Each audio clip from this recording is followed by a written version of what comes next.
What if the son of the most beloved woman in modern royal history finally admitted the one thing millions of us had whispered about for years? What if, at the age of 41, Prince Harry finally dropped the mask, set aside the carefully scripted defenses, and let slip the most devastating words of all? Meghan is not the woman his mother would have wanted. Just imagine the weight of that sentence. Imagine the sting, the betrayal, the confession that cuts through the fairy tale facade that has been fed to us since that Windsor wedding. From the moment those words slipped into the public arena, nothing would ever be the same again. Because in that single breath, Harry didn't just wound his marriage. He shattered the illusion that this was the union Diana would have proudly smiled upon from above. Before we continue, please hit the like button, subscribe to the channel, and turn on the notification bell for updates. And yet, wasn't that always the great contradiction? From the very first photographs of Harry with Meghan, the press screamed it. Commentators whispered it. Friends of Diana hinted at it. The public debated it endlessly. Would Diana have approved? Would she have welcomed Meghan as the daughter-in-law she never got to meet? Or would she have recoiled at the ambition, the calculation, the glittering thirst for fame? For years, Harry rejected the comparison outright, shielding Meghan behind a wall of anger, defiance, and rebellion against the crown. He insisted his mother would have adored Meghan. He insisted Diana would have wrapped her in love. He insisted the comparison was insulting. But now, at 41, the mask has slipped, and the words we long suspected finally tumbled out. Diana wouldn't have wanted this. Diana wouldn't have approved. But before we get to Harry's jaw-dropping confession, we need to rewind. Because stories like this don't happen in a vacuum. They're decades in the making, shaped by loss, guilt, rebellion, and the suffocating legacy of a woman who has become more myth than mortal. Princess Diana, whose every gesture, every quote, every tear is still dissected 27 years after her death, left behind more than sons. She left behind expectations, a model of compassion, humility, and authenticity that became a near impossible standard for any woman who dared walk beside William or Harry. And that shadow? It's bigger than the crown itself.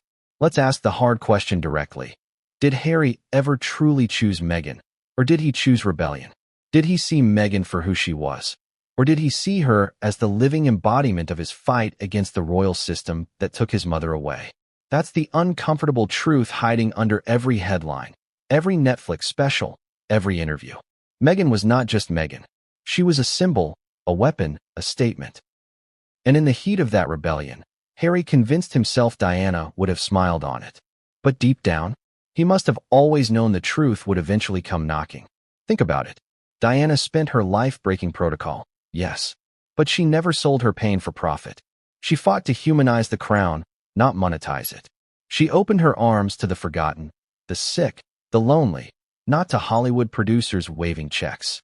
Diana despised dishonesty, yet Meghan's every move is cloaked in performance. The contradiction is glaring, and for years Harry silenced anyone who dared voice it. But silence only works until the whisper becomes deafening. And why does this matter now?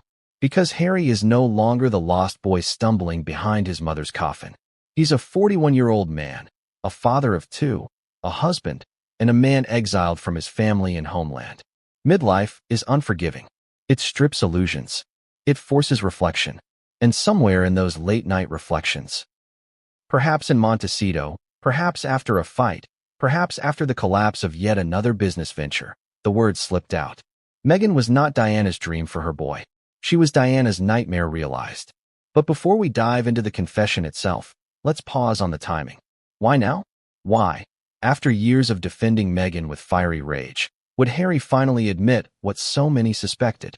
Could it be the crumbling Netflix empire, the strained marriage, the looming shadow of William's rising popularity?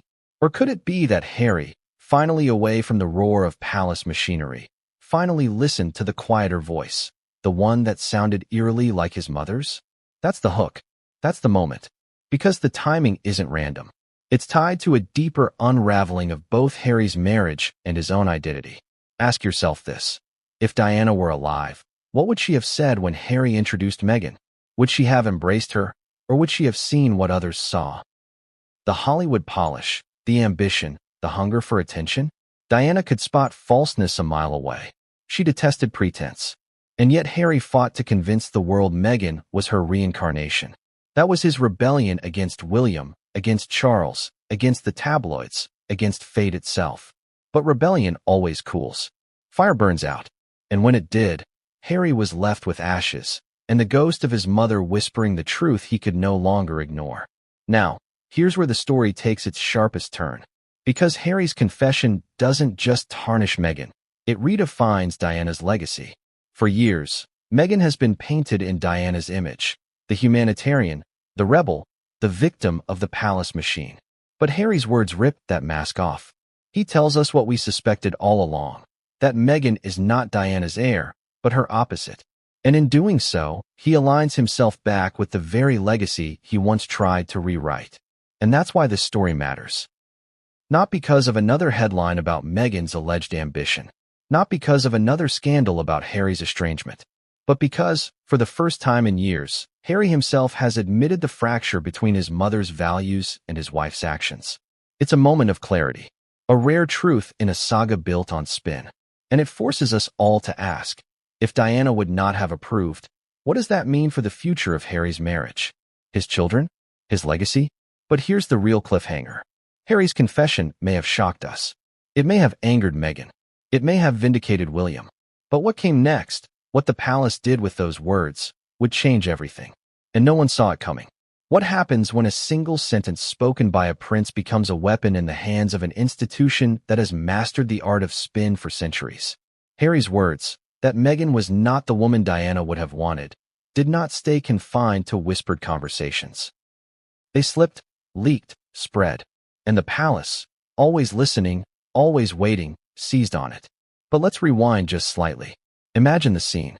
Harry, in a private moment, his guard down, finally blurting out the words he had buried for years. For him, maybe it felt like release. A confession to himself, an acknowledgement of a truth too painful to admit publicly. But words like that don't remain private in the world of royalty. Every whisper finds ears. Every slip finds scribes. Every truth finds its way into the hands of those who can use it. And when the palace heard, they didn't panic. They smiled. Because for the first time in years, Harry's rebellion had turned on itself. Think about the irony. For years, Harry was the outcast, the traitor to the crown, the one hurling grenades at his family's carefully crafted image. Every interview, every book, every Netflix special was aimed like a bullet at the monarchy. But now, suddenly, the monarchy didn't need to fight back. Harry had fired the shot for them. He had admitted what Diana's legacy demanded and what Meghan's presence defied. So what did the palace do? They didn't issue statements. They didn't parade courtiers in front of cameras. They did what they do best. Nothing. Silence. The kind of silence that screams louder than words. Because silence leaves a vacuum, and vacuums get filled. The tabloids, the commentators, the insiders, everyone rushed in to interpret Harry's confession. And the narrative crystallized. Meghan was never Diana's heir. Meghan was never the daughter-in-law Diana would have chosen. Meghan was the rupture, not the continuation. But here's the twist. That silence from the palace? It wasn't weakness. It was strategy. By doing nothing, they allowed the story to grow on its own. Every commentator dragged Meghan through comparisons with Diana. Every headline contrasted Harry's confession with Meghan's actions. Every whisper painted the same picture. Diana would not have wanted this. And all the while, the palace could shrug and say, "We said nothing." Brilliant. Cruel. Effective. Let's pause here and ask you, can you see the trap tightening? Can you feel how Harry's own words became a noose? Not around the crown, but around Meghan? That's the genius of the palace machine. They didn't need to push. They just let gravity do the work. But the real drama wasn't on the front pages. It was behind closed doors in Montecito. Imagine Meghan reading those headlines. Imagine her fury. For years, she had wrapped herself in Diana's mantle, playing the victim of the press, the misunderstood outsider, the woman too modern for the monarchy. She had crafted her brand around being Diana's spiritual successor. And in one moment, Harry ripped that cloak away. He didn't just leave her exposed, he left her compared. And no comparison with Diana ends well for Meghan.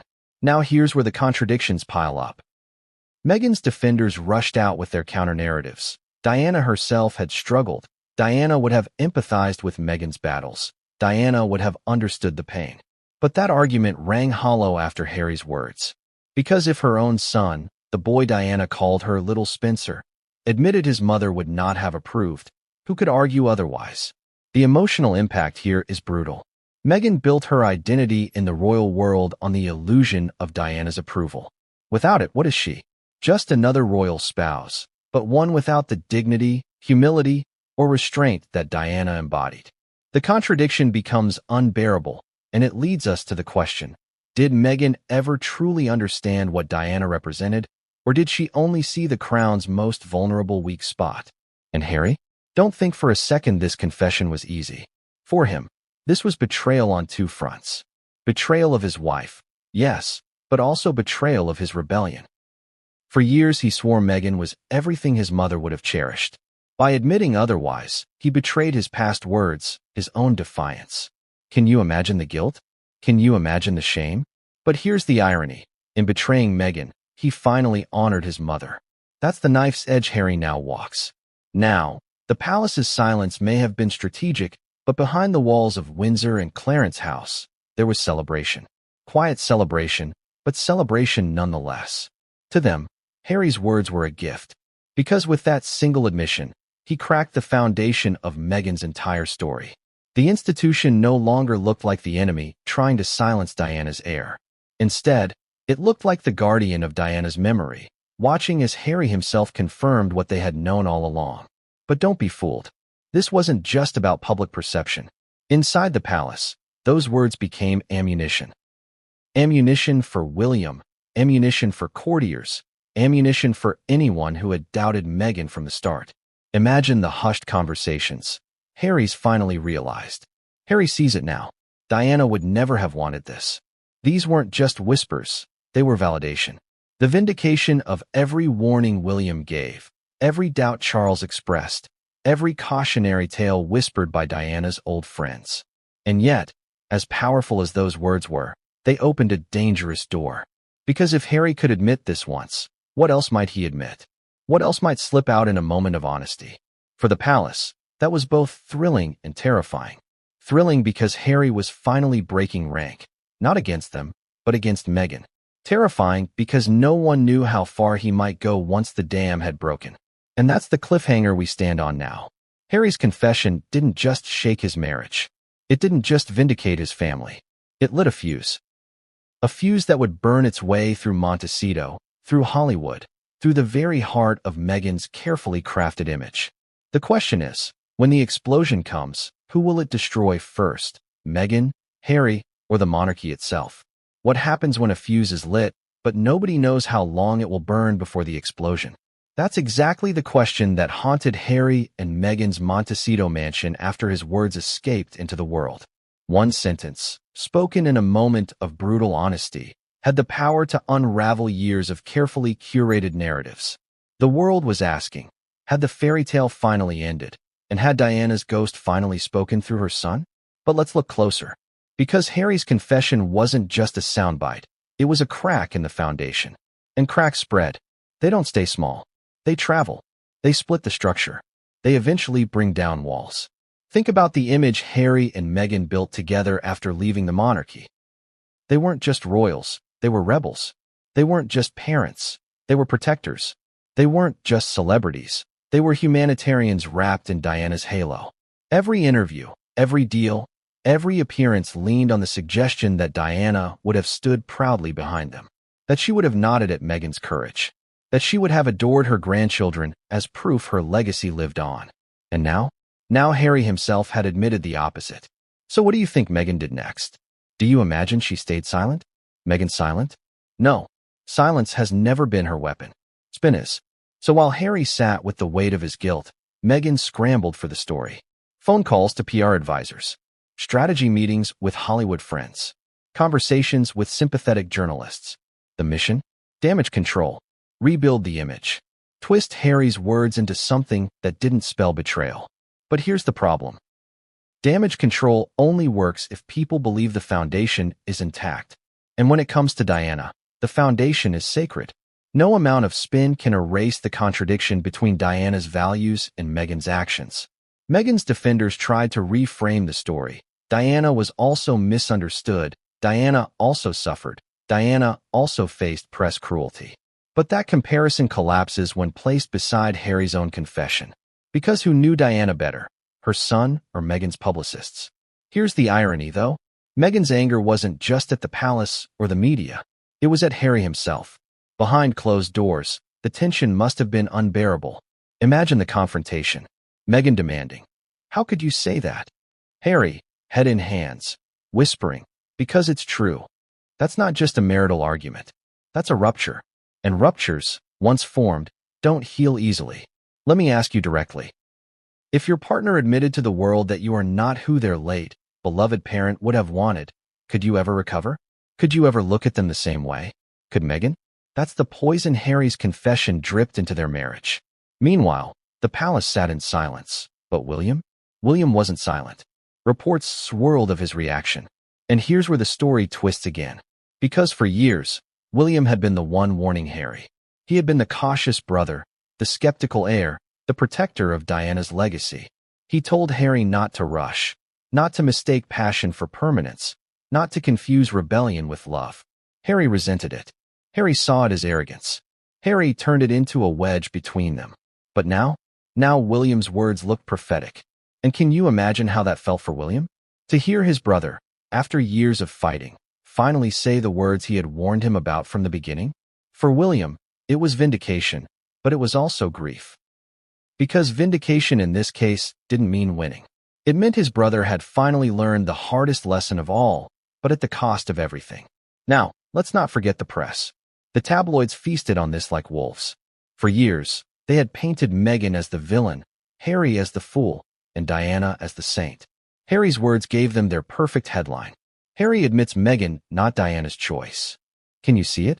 Can you hear the chatter shows, the radio segments, the op-eds practically writing themselves? This wasn't just news. This was blood in the water. But beneath the feeding frenzy, something deeper stirred. Public opinion shifted. Not dramatically, not overnight, but subtly, like a tide turning. People who had once defended Meghan began to hesitate. People who had once attacked Harry began to soften. Because now, he wasn't just the rebellious prince or the love-struck fool. He was a son haunted by his mother, finally speaking the truth he had buried too long. That vulnerability resonated. And that's the contradiction that makes this story so magnetic. Harry's words wounded Meghan, but they healed something else. They healed his connection to Diana's memory. For the first time in years, the boy who walked behind the coffin aligned himself again with the values his mother embodied. Honesty, authenticity, integrity. Painful, yes, but real. Still, Meghan couldn't let that narrative stand. For her, every brand deal, every podcast, every opportunity depended on the illusion of Diana's approval. Without it, the empire crumbled. So the question became, would she fight to reclaim Diana's image, or fight Harry himself? And here's the cruelest twist of all. The palace didn't need to lift a finger. William didn't need to speak. The press didn't need to fabricate. Meghan and Harry were destroying each other from within, one word at a time. But just when you think the story couldn't twist further, just when Harry's words seemed like the climax, something else emerged. Something even more shocking than his confession. Because Diana's closest confidants, the people who knew her best, began to speak. And what they revealed about Diana's true wishes would change everything. And no one, not even Harry, was prepared for what came next. What happens when the people who actually knew Diana, her friends, her staff, her confidants, step forward and speak after years of silence? What happens when they hear Harry's confession and nod, almost with sadness, because they always knew this day would come? That's where the story takes a darker turn.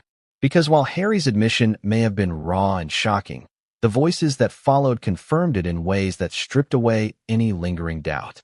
Imagine the phone calls lighting up. Former aides who walked with Diana during her most vulnerable years. Old friends who held her secrets. Journalists who earned her trust.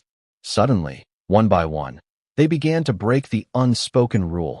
Don't speak ill of the living. Don't pit Diana's memory against Harry's wife. But Harry's confession cracked that dam, and out it poured. You could almost hear their words echo. We knew Diana. We knew what she wanted for her boys. Meghan was never it. Think about that. Not whispered in private, not hinted at in biographies, but said out loud, on record, in the open. For Meghan, it must have felt like the ground was crumbling beneath her feet. And here's the contradiction that twists the knife. Meghan had spent years wrapping herself in Diana's cloak. She dressed like her. She quoted her. She positioned herself as the misunderstood outsider, the victim of palace cruelty, the woman who dared to challenge the system. For a time, it worked. The world wanted a new Diana. The media even indulged it. But when Diana's closest allies began to speak, the illusion collapsed. Because who knows Diana better? The woman who met her decades ago and served at her side, or Meghan Markle, who never met her but borrowed her tragedy for branding. Let's pause here and ask the question, how much of Meghan's appeal was ever real? Was it about her as a person, or was it always about the illusion that she was Diana reborn? And if that illusion collapses, what remains? Now picture Harry in the middle of this storm. His confession didn't just spark headlines. It summoned Diana's old guard back into the arena. These were people who had loved her, protected her, shielded her from the worst of the royal machine. For them, watching Meghan drape herself in Diana's memory was painful, even insulting. And now they finally had the chance to say so. Harry's words gave them permission. And so the interviews began. A former butler telling the press that Diana valued humility above all, and that Meghan's Hollywood ambition would have disgusted her. A close friend reminding the world that Diana sought authenticity, not performance. A biographer pointing out the gaping contradictions between Diana's compassion and Meghan's calculated spotlight. One by one, the testimonies piled up, and each one cut deeper than the last. Meghan, predictably, tried to fight back. She always does. A carefully placed interview here. A sympathetic podcast appearance there.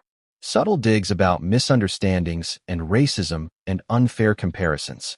But the problem with fighting Diana's friends is that they carry something Meghan never can, credibility. They lived it. They saw it. They knew the real Diana, not the branded version. And here's where it gets brutal. Some of Diana's old circle even began to side with William.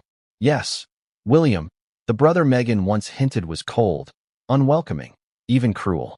Why? Because William, whatever his flaws, married a woman who fits the mold Diana hoped for. Catherine, with her restraint, her charity work, her devotion to her family, embodies the image Diana wanted for her sons. Meghan doesn't. And Harry's confession only made that contrast sharper.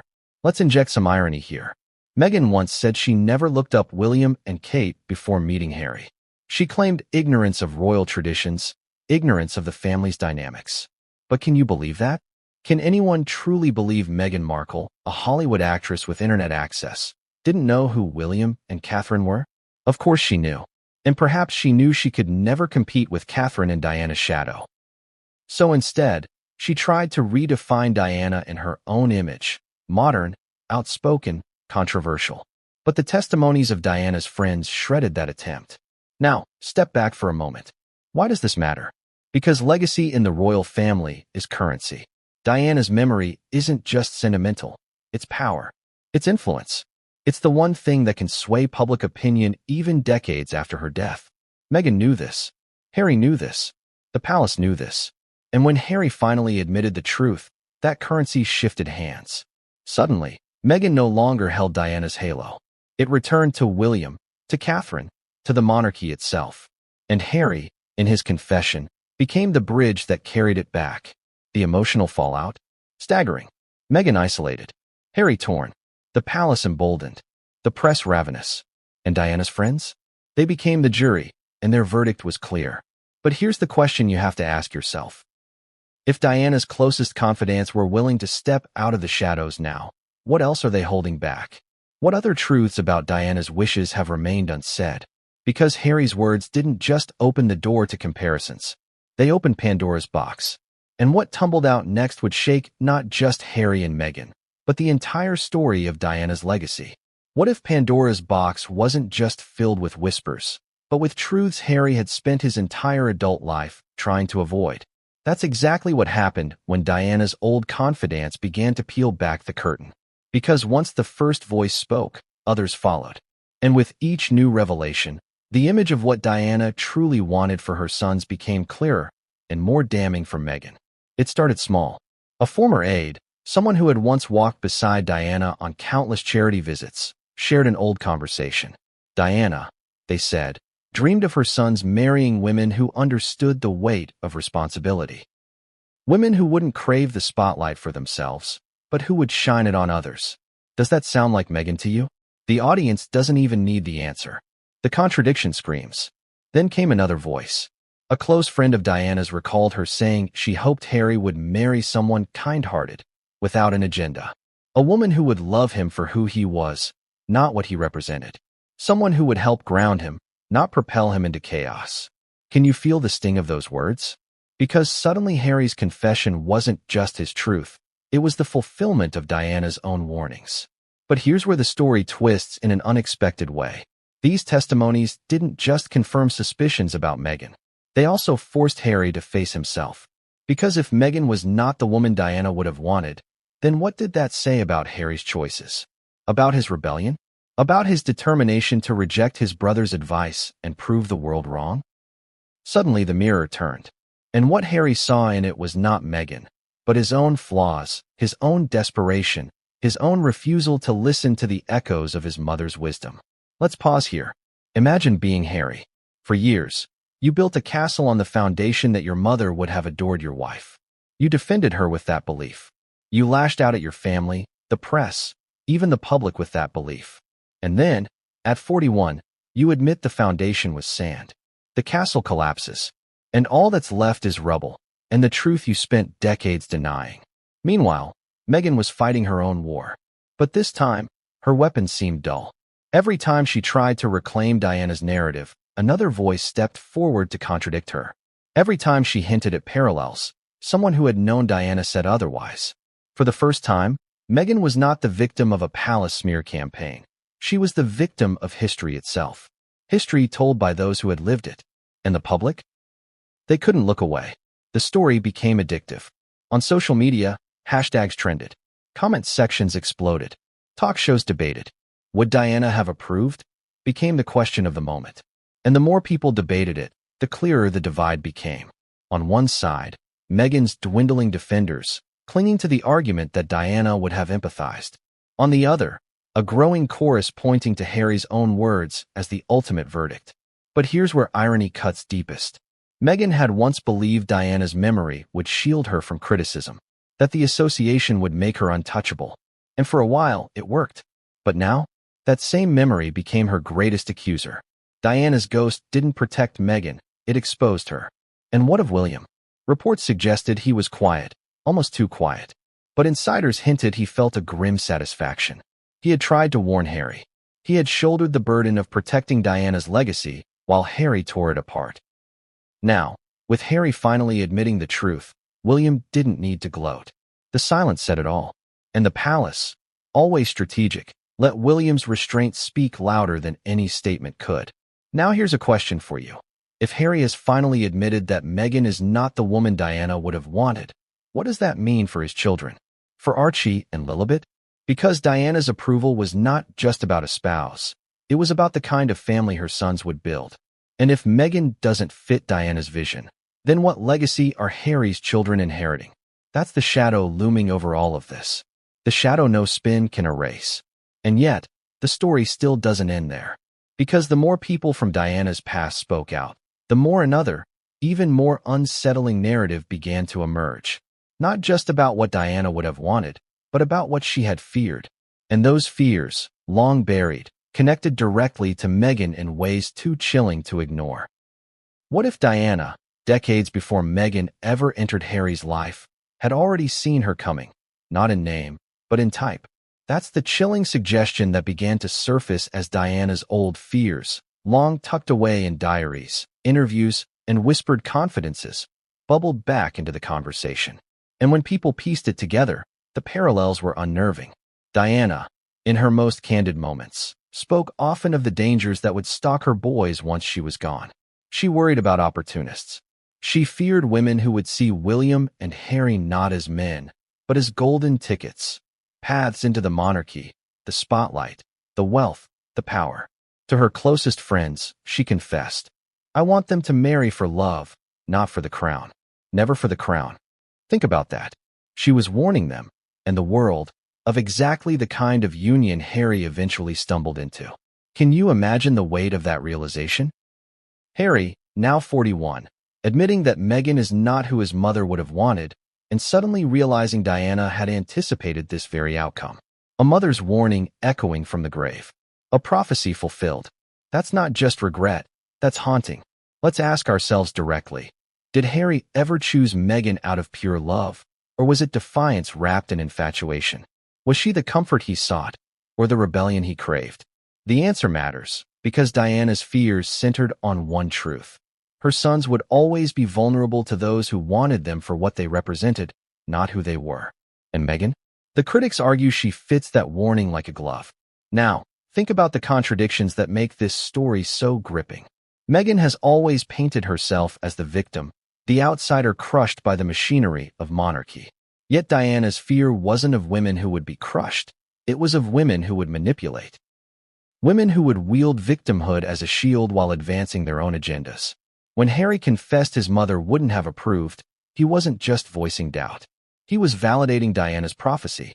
Meanwhile, the public began digging. Old clips of Diana resurfaced. Quotes where she spoke of protecting the boys from users. Interviews where she hinted at the kind of women she hoped they'd meet. Warm, modest, genuine. The more people rewatched, the more the contrast with Meghan sharpened. Diana's values were compassion. Meghan's brand? Controversy. Diana avoided self-promotion. Meghan thrives on it. Diana gave. Meghan takes. The irony was suffocating.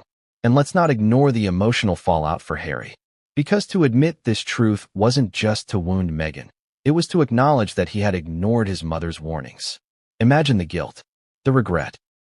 To realize you had fulfilled the very fear your mother carried for you, and that in chasing freedom, you may have dishonored her legacy. That's not just painful, it's devastating. Meghan, of course, wasn't going to sit quietly while Diana's name was used as a weapon against her. Behind closed doors, insiders whispered about her fury. She accused the press of twisting Harry's words, of exploiting Diana's memory. She insisted Diana would have embraced her modernity, her independence, her willingness to challenge the institution. But the problem? The people who actually knew Diana kept speaking. Their words drowned hers out.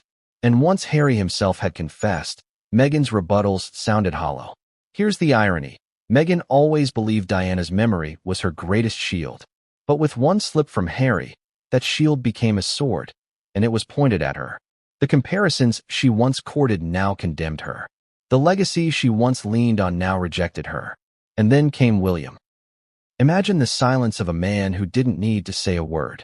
His entire adult life, he had carried the burden of Diana's legacy with a kind of grim dignity. He married a woman who fit that vision, raised children Diana would have adored, and walked the royal line without collapsing under its weight. Now, with Harry admitting the truth, William's choices were vindicated. Catherine wasn't just the perfect royal wife. She was the woman Diana would have wanted. Meghan wasn't. And that contrast burned like fire. Let me ask you this.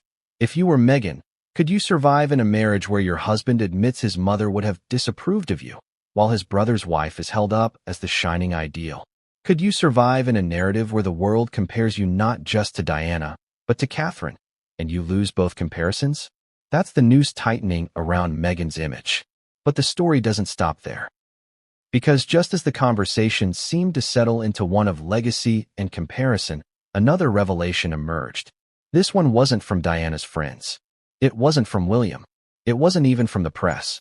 It was from a place no one expected, Diana herself. Words she left behind, documented years ago, suddenly resurfaced. And what those words revealed about her fears and hopes for Harry's future would ignite a firestorm bigger than anything his confession had already unleashed. What if Diana had already left behind the script to this very moment, hidden in words written decades ago, waiting to resurface at the precise time her son would need them most? That's exactly what happened when Diana's private writings and interviews began to make the rounds again in the wake of Harry's confession. And the uncanny part? They spoke directly to the fears that Meghan now embodied.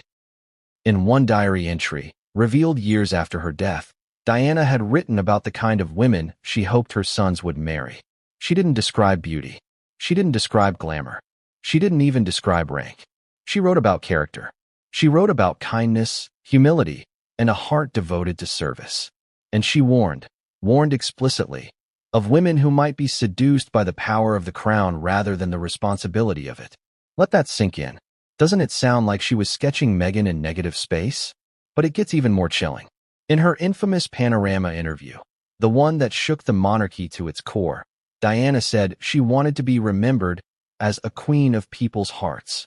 She wanted her boys to live lives defined not by the trappings of monarchy, but by empathy and duty. So ask yourself, would a Hollywood Netflix empire, multi-million-dollar book deals, and carefully staged magazine covers have ever aligned with that vision? Or would they have felt like the very betrayal Diana feared her sons might fall into? And here's the contradiction that cannot be ignored. Meghan has often claimed to carry on Diana's work, positioning herself as the champion of women, the outsider who dared to speak truth to power. But Diana's voice, frozen in time, contradicts her at every turn. Diana said she wanted her boys to marry women who would help them serve. Meghan has helped Harry abandon service for celebrity. Diana preached compassion for the voiceless. Meghan demands the world listen to hers. Diana opened hospitals, cradled AIDS patients, walked through landmine fields. Meghan? She signs Spotify and Netflix contracts, then complains when they collapse. Can you feel the irony snapping shut like a trap? And here's where Harry's confession cuts deeper than even he might have intended. By admitting Meghan was not the woman Diana would have wanted, he essentially admitted Diana's words had been prophetic. That she had seen the danger, that she had tried to leave breadcrumbs for him and William to follow. But Harry, blinded by rebellion and grief, ignored them. For him, marrying Meghan was less about love and more about defiance. And defiance has an expiration date. Now imagine the impact of Diana's resurfaced words on Meghan herself. For years, she positioned herself as Diana's natural successor. She mirrored her fashion. She echoed her quotes. She leaned heavily on the idea that Diana would have understood her struggles with the palace. But when Diana's actual words, recorded in her own hand and voice, came roaring back into the public arena, Meghan's claim to that legacy collapsed. The audience no longer had to wonder. Diana had told us herself. Let's not forget the palace. They didn't orchestrate this resurgence, but they didn't stop it either. Why would they? Every reprinted diary entry, every replayed clip of Diana's interviews, every resurfaced quote about the kind of daughters-in-law she envisioned did more damage to Meghan's credibility than any official statement could. The palace, in its silence, let Diana speak from beyond the grave. And Diana's voice was devastating. For William, this must have felt like vindication layered on vindication. His mother's words aligned perfectly with his choices, his warnings to Harry, and the life he had built with Catherine. Suddenly, William wasn't just the dutiful heir. He was the son who had listened. Harry was the one who hadn't. And that gulf widened until it threatened to swallow their relationship entirely. Now here's a provocative question for you. Could Harry's confession actually be less about Meghan and more about his guilt? Was this his way of finally acknowledging he had failed his mother, not just by choosing Meghan, but by ignoring her wisdom, her hopes, her love? Because beneath the headline, that's the tragedy. Harry wasn't just saying Meghan wasn't right. He was saying Diana was right all along. And that realization must have torn him apart. But we're still not done. Because Diana's words weren't the only voices haunting this confession. There was another perspective, long overlooked, that suddenly came roaring back into the spotlight. The perspective of those inside the palace who had once tried to steer Harry toward a different path. Advisors, courtiers, even members of the family itself. And when they began to leak their stories, what they revealed about Meghan's earliest days in the royal fold painted a picture more damning than anything we'd heard before. What if the story we've been told about Meghan's entry into the royal family, the fairy tale, the whirlwind romance, the global love story, was never the full truth? What if, behind the smiles and the carefully staged engagements, palace insiders were already sounding alarms? That's exactly what began to surface once Harry's confession ripped open the conversation. Advisors, courtiers, and even relatives who had once bitten their tongues suddenly felt vindicated. And with vindication came revelation. From the very beginning, whispers filled palace corridors. Meghan was dazzling, yes, but dazzling in a way that felt less like authenticity and more like performance. staff noted the Hollywood polish, the camera-ready smiles, the quick temper when things weren't perfect. For a monarchy built on restraint and quiet dignity, it was a jarring contrast. One aide recalled, "She was more concerned with how things looked than how they felt." Another pointed out the endless comparisons she drew to Diana, even in private conversation. Do you see the pattern forming? Now ask yourself, if the insiders saw it, why didn't Harry? The answer, of course, is grief. Harry had spent his adult life haunted by Diana's ghost. Meghan didn't just walk into his world as a partner. She walked in as a symbol. A woman outside the monarchy. A woman who claimed to understand the cruelty of the press. A woman who spoke of feeling trapped. It was as if Diana's story was being rewritten before his eyes, and Harry, desperate to protect what he couldn't protect before, fell headfirst. But here's the contradiction. Protecting Meghan meant ignoring the red flags. And those red flags weren't small. Palace staff began leaking stories about Meghan's treatment of aides, the infamous bullying reports, shouting matches, emails at midnight, tears from seasoned staffers. Meghan's defenders dismissed it as racism, sexism, or simple jealousy. But Harry's later confession reframed it entirely. If even he admitted Meghan was not who Diana would have wanted, then weren't those early warning signs he should have seen? Let's dig deeper into the irony. Diana, for all her struggles with the palace, inspired loyalty in her staff. They adored her. They protected her. They risked their careers to support her. Meghan, on the other hand, alienated staff at an astonishing rate. Resignations piled up. Whisper networks grew louder. Instead of inspiring devotion, she instilled fear. And that contrast could not have been sharper. For William, the difference was glaring. He watched Meghan's early clashes with the palace and grew increasingly wary. Reports suggest he even tried to warn Harry, pleading with him to slow down, to think carefully, to avoid rushing headlong into marriage. But Harry saw those warnings as betrayal. He accused William of snobbery, of jealousy, of cruelty. And so, the rift widened.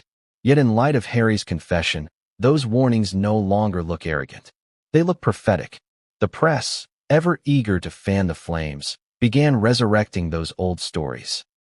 Headlines that once seemed like gossip now felt like foreshadowing. Palace staff in tears. Kate left in tears before wedding. Late-night emails slammed doors. Each detail, once dismissed as rumor, now reframed by Harry's words. Meghan was not the woman Diana would have wanted. And suddenly, the narrative flipped. What once looked like bullying accusations became proof. Proof that Diana's instincts, her warnings about opportunists, had been right. And then came the contradictions that cut deepest of all. Meghan often spoke of compassion, of kindness, of empowering women. Yet, behind closed doors, women working under her were allegedly reduced to tears. Meghan preached empathy, but practiced control. She preached authenticity, but curated every moment. Diana lived her truth, however messy. Meghan managed hers like a script. Let's stop here and ask directly. How long can someone sustain a marriage when the foundation is built on contradictions? When the very people who knew your mother insist she would have disapproved. When your brother's warnings turn out to be right. When your staff flees in tears while you preach kindness to the cameras. This is the web Harry found himself trapped in after his confession. But here's the kicker. As these palace stories resurfaced, they revealed something far more explosive than just Meghan's alleged behavior. They exposed the palace's long game. Because while Meghan thought she was bending the monarchy to her will, the monarchy was studying her, documenting her, waiting for the moment when Harry himself would admit the truth. And when he did, every file, every memory, every story suddenly snapped into alignment. And that alignment leads to the next shocking chapter. Because if palace insiders had always suspected Meghan wasn't right for Harry, then why did they allow the marriage in the first place? Why didn't they intervene more forcefully? The answer to that question is chilling. And it suggests the monarchy may have had its own reasons for letting Harry walk straight into what they believed was disaster. What if the monarchy didn't just stand by while Harry walked into disaster? What if they let it happen on purpose? That's the darker, more unsettling twist that surfaced once palace insiders began to whisper about strategy. Because make no mistake, the monarchy is an institution built not just on tradition, but on survival. It doesn't play checkers, it plays chess. And when it came to Harry and Meghan, The pieces were moved long before either of them realized they were part of the game. Here's the provocative question. Did the palace allow Meghan in because they knew she would self-destruct? Did they quietly step aside, let Harry follow his heart or his rebellion, and then wait for gravity to do the rest? Because if they had intervened, if they had forced Harry to break it off, he would have blamed them forever. He would have painted Meghan as the great lost love, the woman the monarchy cruelly stole from him. But by letting it play out, by letting him marry her, they guaranteed something else, that when it collapsed, Harry himself would bear the regret. Think about it. The monarchy had already learned this lesson the hard way with Diana. They tried to control her. They tried to bend her. They tried to silence her. And it backfired spectacularly. Diana won the people's hearts while the institution looked cold and cruel. So this time, they changed tactics. They let the outsider in, gave her the spotlight she craved, and waited. And now, years later, Harry himself has admitted what they suspected from the start. Meghan was not the woman Diana would have wanted. Let's explore the irony. Meghan believed she was outsmarting the monarchy.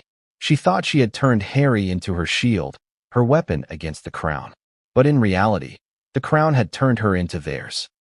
Every outburst, every scandal, every contradiction weakened Harry, not the monarchy. And now, with his confession, the monarchy doesn't look like the villain. It looks like the vindicated parent, the one who let their reckless child make his own mistakes until he saw the truth for himself. Now ask yourself, how cold does that calculation sound? To let a son of Diana walk into a marriage they believed would fail? To sit back while the world watched, knowing the heartbreak it might cause? Yet this is the institution we're talking about. An institution that thinks not in years, but in centuries. For them, one broken marriage is not a tragedy, it's a strategy.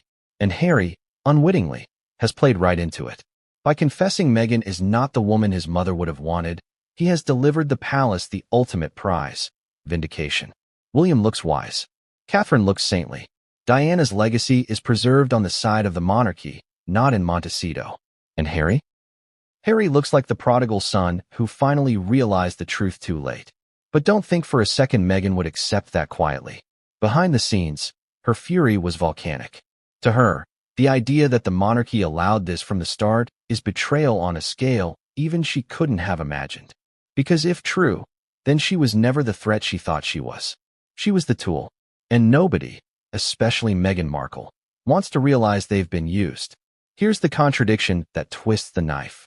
Meghan has spent years accusing the monarchy of cruelty, of racism, of exploitation. Yet in this scenario, the cruelest thing they ever did was also the quietest. Nothing. They didn't force her out. They didn't silence her. They simply let her speak, let her act, let her reveal herself. And in the end, it was Harry, not the monarchy, who exposed the truth. For William, this must have been agony mixed with relief. Agony to see his brother suffer. Relief to know his mother's legacy had been preserved. And for Charles? Reports suggest he felt a grim satisfaction. For a man long blamed for Diana's misery, the idea that Harry himself restored her legacy to the monarchy must have felt like poetic justice. But here's the question no one dares ask. If the monarchy played the long game with Meghan, what's their next move? Because vindication isn't the end, it's the setup. The setup for the next chapter of royal power, the next image to project, the next generation to secure. And Harry, whether he realizes it or not, may no longer even be on the board. And just when Meghan thought the battle was between her and the palace, another unexpected player stepped into the ring. Not William, not Charles, someone far closer to Diana's memory. Someone who knew her secrets better than anyone else, and who held evidence that could either clear Meghan's name or destroy it forever. What if the person who held the sharpest weapon in this entire saga wasn't William, wasn't Charles, wasn't even the palace, but someone much closer to Diana herself? Someone who had been there in her final years, who had kept her confidences, who had heard her speak in private about her fears for her sons. That person, long silent, suddenly stepped forward. And when they did, the impact was seismic. It wasn't a tabloid reporter. It wasn't a gossip columnist. It was someone with credibility, someone who could not easily be dismissed as biased or cruel. A confidant who had loved Diana and carried her memory with reverence. And when asked about Harry's confession, this person didn't flinch. They confirmed it. They said what so many had whispered but feared to voice. Diana would not have wanted Meghan for Harry. Let that sink in. Up until now, most of the noise came from journalists, insiders, anonymous sources. But now, a voice tied directly to Diana herself was saying the same thing Harry admitted. That Meghan was not the woman Diana envisioned for her boy. Do you feel the gravity of that? Because Meghan certainly did. For years, she had relied on the ambiguity of Diana's legacy. She could claim Diana's empathy. She could say Diana would have understood her struggles. And who could prove her wrong? Diana was gone. Her voice, tragically silenced. But when a trusted confidant stepped into the light and said, no, Diana would not have approved, Meghan's last defense crumbled. And here's the twist. This confidant didn't just speak in vague terms. They gave details. They recalled conversations where Diana said she hoped Harry would marry someone who wanted nothing to do with fame. Someone private. Someone steady. Someone who would protect him from the spotlight, not shove him deeper into it. And then they asked the question the world was already thinking. Does that sound like Meghan Markle to you? The contradiction became unbearable. Meghan styled herself as Diana 2.0, yet Diana's own words painted her as the exact opposite of what she wanted for her sons. Meghan sought fame. Diana wanted humility. Meghan chased the cameras. Diana prayed for peace. Meghan used victimhood as a brand. Diana wore her pain, but never commodified it. The gulf widened with every detail, every anecdote. And Harry? Imagine his torment. To hear Diana's confidant confirm the fears he had just admitted himself. To realize his mother's words, spoken decades earlier, lined up perfectly with his midlife confession. That's not just guilt, it's devastation. Because it means Harry didn't just stumble into a mistake. He fulfilled his mother's greatest fear. Now, let's not ignore Meghan's reaction. Reports suggest she was livid. Furious not just at the confidant, but at Harry himself. Because his words had opened the door. Without his confession, the confidant's comments would have seemed speculative. But with it, they became confirmation. Meghan allegedly accused Harry of betrayal. Betrayal not only of her, but of their entire narrative. Imagine the shouting matches. Imagine the icy silences in that Montecito mansion. For Meghan, Harry had not just wounded her, he had armed her enemies. And then came the public fallout. Headlines blared. Diana's friend confirms Harry's confession. Talk shows replayed the clips. Social media erupted. People who had once defended Meghan began to falter. The comparisons to Catherine grew sharper, crueler. Catherine, who fit Diana's vision perfectly, versus Meghan, who shattered it. For Meghan, the humiliation was unbearable. But the confidant wasn't done. They revealed one more chilling detail. Diana, in her final months, had expressed a deep fear that one of her sons would marry someone who would isolate him from his family, drive a wedge between brothers, and exploit his pain for gain. Can you feel the air leave the room? Because that description fits Harry's current situation with terrifying precision. And suddenly, Meghan wasn't just not the woman Diana would have wanted. She was the embodiment of Diana's darkest prophecy. Here's the question we have to ask. If even Diana foresaw this danger, and if Harry himself has now admitted it, what happens next? Does Harry stay in the marriage, haunted by the knowledge he dishonored his mother's wishes? Does Meghan double down, fighting harder to control the narrative? Or does this confession mark the beginning of the end for their union, their brand, their empire? Because the confidant's revelations didn't just reopen old wounds. They lit a new fire under the palace, the press, and the public. And the palace, ever strategic, was already preparing its next move. A move that would push Meghan into a corner she could never escape from. What happens when someone is pushed into a corner with nowhere left to run? They lash out. They fight. They claw. And that's exactly what Meghan did once Diana's confidant had spoken and the palace began to circle. She wasn't just under fire from the press anymore. She was under fire from Diana's ghost itself, wielded by the people who knew her best. And the palace? They saw their chance. For years, Meghan had painted herself as the victim of the firm. She had accused them of cruelty, of racism, of trapping her. But when Harry confessed and Diana's confidant confirmed it, the palace realized they didn't need to defend themselves anymore. The narrative had flipped. Meghan was no longer the victim. She was the villain. And all the palace had to do was amplify the silence. Think about the strategy. They didn't issue public denials. They didn't send courtiers out to attack.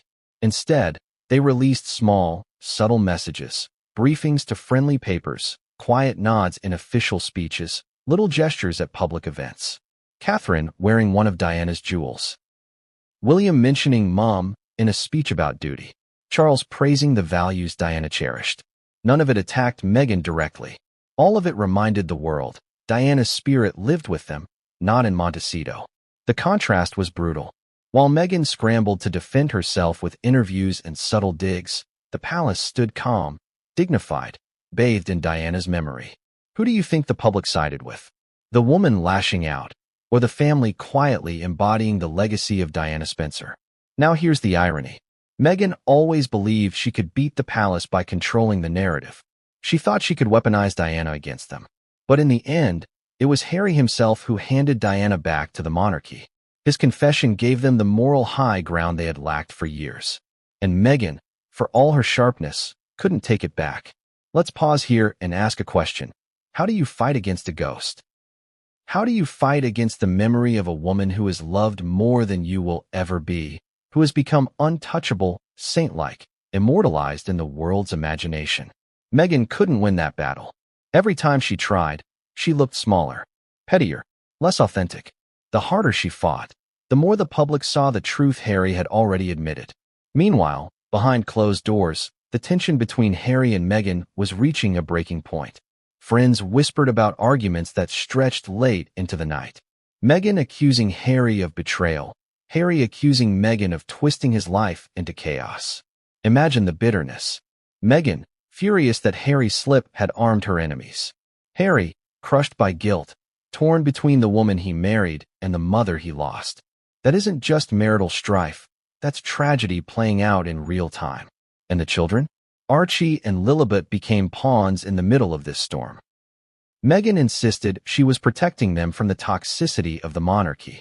But critics argued the real toxicity was inside Montecito itself, a home filled with arguments, contradictions, and the ghosts of choices Harry wished he could undo. Diana's memory, once the shield Meghan used to protect her image, now became the sword hanging over her children's future. Here's where the palace's strategy grows colder still. Insiders revealed that they began preparing for what they called the post-Meghan phase. They didn't talk about reconciliation. They didn't talk about repair. They talked about what would happen after. How Harry might be welcomed back. How Diana's grandchildren might still be tied to the family. The very language suggested they saw Meghan not as a permanent fixture, but as a temporary storm. And storms, no matter how fierce, eventually pass. But Meghan wasn't ready to fade away. If the palace was quietly maneuvering for a world without her, then she would fight to ensure she was impossible to erase. Rumors swirled of new projects, tell-all books, shocking interviews in the works. Meghan knew the palace played the long game, but she played the short one, loud, brash, headline-grabbing. Yet the louder she became, the more the public remembered Harry's words. The more she insisted Diana would have loved her, the more people replayed clips of Diana's confidants saying otherwise. And then came the ultimate betrayal. Because just as Meghan tried to claw back control, another bombshell landed. This time, not from Harry, not from Diana's friends, not from the palace, but from within Meghan's own circle. A former ally, someone who had once supported her fiercely, stepped forward with a revelation so shocking it threatened to end Meghan's credibility once and for all. Here's where the palace's strategy grows colder still. Insiders revealed that they began preparing for what they called the post-Meghan phase. They didn't talk about reconciliation. They didn't talk about repair. They talked about what would happen after. How Harry might be welcomed back. How Diana's grandchildren might still be tied to the family. The very language suggested they saw Meghan not as a permanent fixture, but as a temporary storm.